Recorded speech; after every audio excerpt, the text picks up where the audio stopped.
ये दोस्तों मैं यहाँ पर कुदरकोट जो पहले कुंदनपुर था यहाँ आए हुए हैं, मंदिर में साक्षात दर्शन करा रहे हैं। ये कुदरकोट क्या था, रुक्मिणी जी क्या थी, कैसे यहाँ पर आई, कैसे ये श्री कृष्ण भगवान के साथ गई, ये पूरी हमें बताएंगे हमारे बीपी भैया। हाँ बीपी भाई, क्या था यहाँ पर? ये देखिए, इसका प्राचीन नाम था कुंदनपुर, जो वर्तमान में कुदरकोट है, और ये इस समय पुरहा नदी के नाम से जानी जाती है। बगल में जो नदी है इसका प्राचीन नाम पयोसड़ी नदी है, ऐसा लेख में मिला है। यहाँ के राजा थे राजा भीष्मक, जिनकी पुत्री थी देवी रुक्मिणी, जो साक्षात लक्ष्मी का अवतार थी और कमल पुष्प पर उन्हें मिली थी। और उनके बड़े बेटे का नाम था रुकुम। रुकुम अपनी बहन रुक्मिणी का विवाह अपने साले शिशुपाल के साथ करना चाहते थे, जो चंदेरी के राजा थे। लेकिन रुक्मिणी भगवान कृष्ण को मन ही मन पति रूप में वर्ण कर चुकी थी, इसलिए वो भगवान कृष्ण को चाहती थी। तो देवी रुक्मिणी ने ब्राह्मण के द्वारा पत्र भेजा। भगवान कृष्ण द्वारका से आए हैं और विवाह के एक दिन पूर्व देवी रुक्मिणी, जैसा कि कन्या विवाह से पूर्व देवी पूजन के लिए जाती हैं, तो देवी रुक्मिणी इसी मंदिर पर आई हैं पूजन के लिए। और यहीं भगवान पहले से आ चुके थे और देवी रुक्मिणी को यहीं से रथ में बैठा करके ले जाते हैं। यहाँ युद्ध भी हुआ था, जिसमें यादवों की सेना के द्वारा जरासंध, शिशुपाल आदि सभी की सेना, दंतवक्र भी था, सबको परास्त किया था।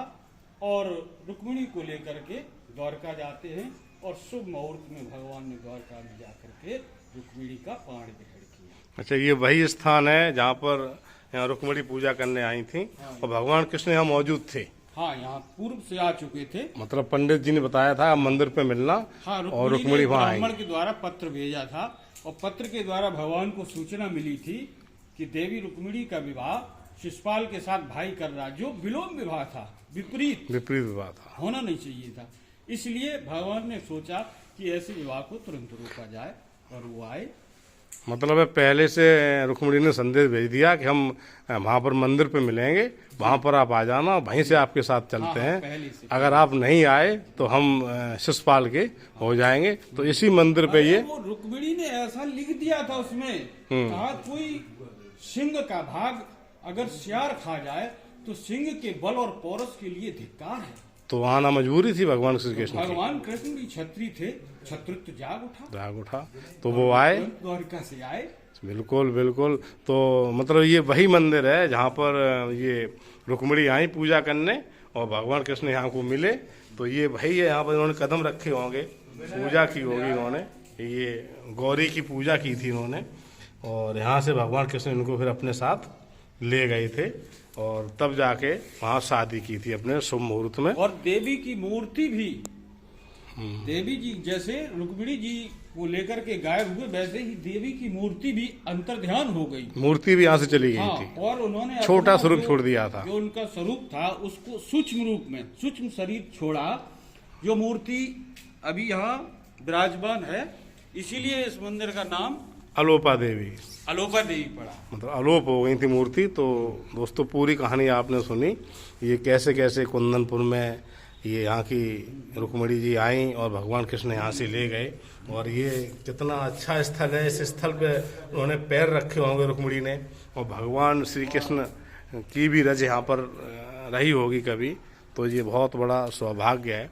ये पूरी कहानी मैंने आपको बता दी। ये कुंदनपुर के राजा भीष्म की पुत्री रुक्मिणी यहाँ से भगवान श्री कृष्ण इनको अपने साथ ले गए थे और शादी की थी। अगर वो ना आते, प्रथम विवाह भगवान कृष्ण का रुक्मिणी के ही साथ हुआ। प्रथम विवाह रुक्मिणी के साथ हुआ था।